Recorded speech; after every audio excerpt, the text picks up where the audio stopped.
All right, man, peace.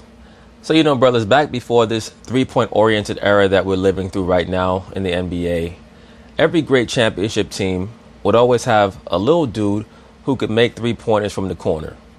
With the Miami Heat, it was Mario Chalmers. With the LA Lakers, it was Derek Fisher. And with the Chicago Bulls, it was B.J. Armstrong. B.J. Armstrong was known for being that player who would make big three-point shots from the corner. He was also known as being about 28, 29 years old back in the day and looking like he was 15. Well, in the aftermath of his career, he has become the agent of Mr. Draymond Green, the mercurial power forward of the Golden State Warriors.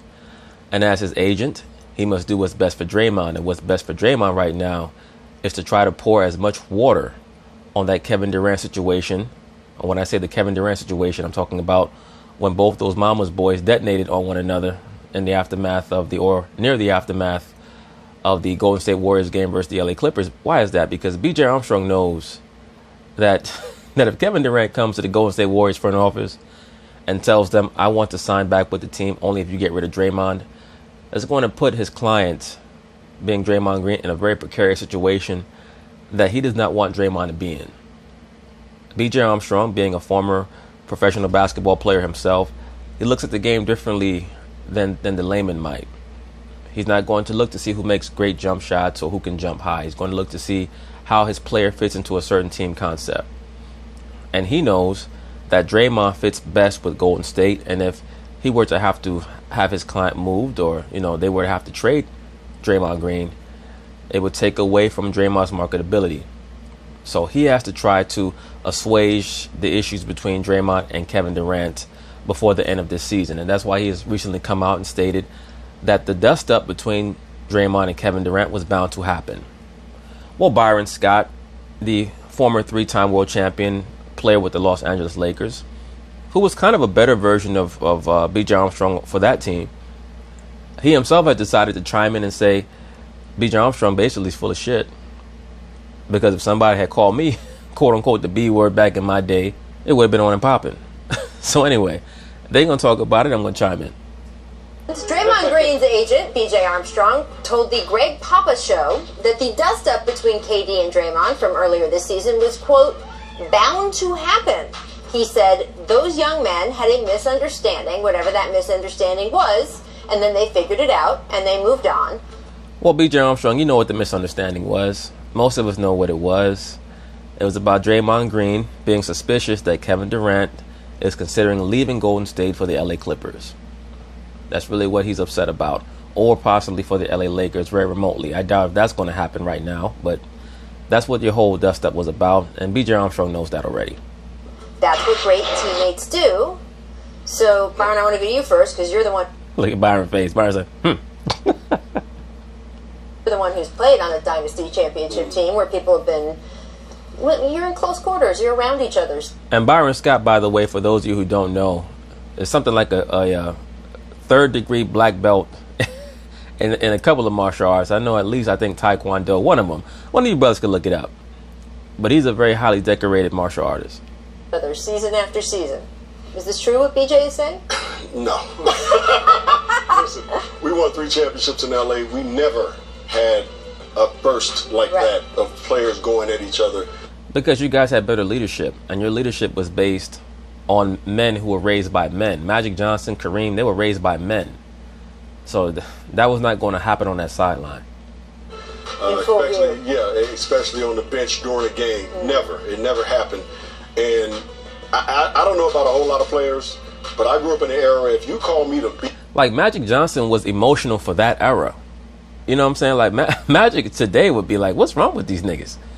He was emotional for that era, and he was raised by a man who was working like 18 hours a day and all that other stuff. So, like, back in that era, it was just about do your job. It wasn't about worrying about who you was talking to and all that other nonsense. Me the B word as a man, we're going to be fighting. Either right there on that bench or when we got in that locker room, it's going to be a fight. Tell the people where you grew up. I grew up in Inglewood, California, so it's going to be a fight. You can't call me the B word unless you say Byron.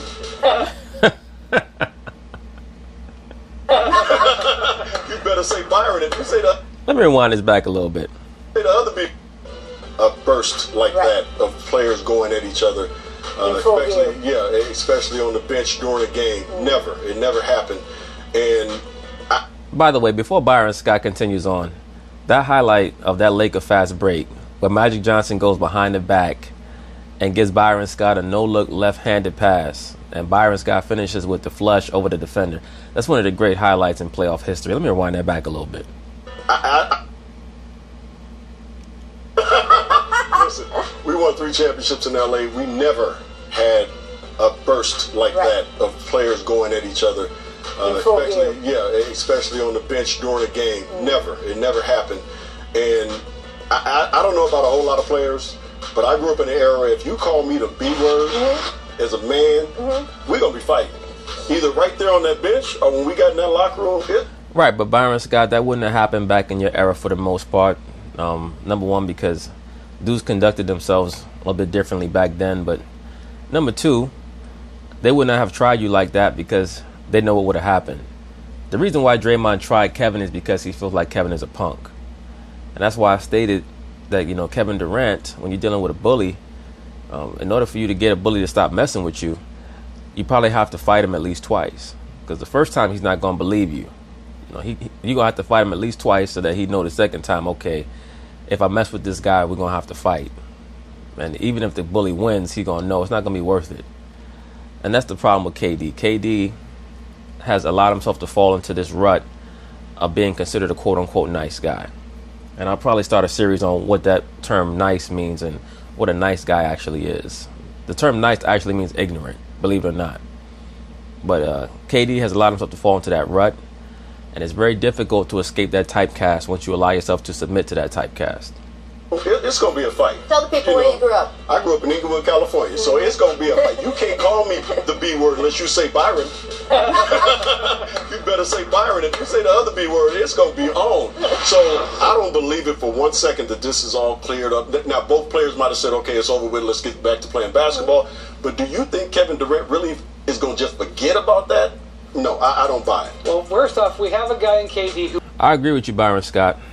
I believe that this situation is something that is still bubbling under the surface. It's almost like a baby mama and baby daddy who are just staying together under the same roof for the sake of the kids or until one of them can afford to move out. But that's what this situation reminds me of.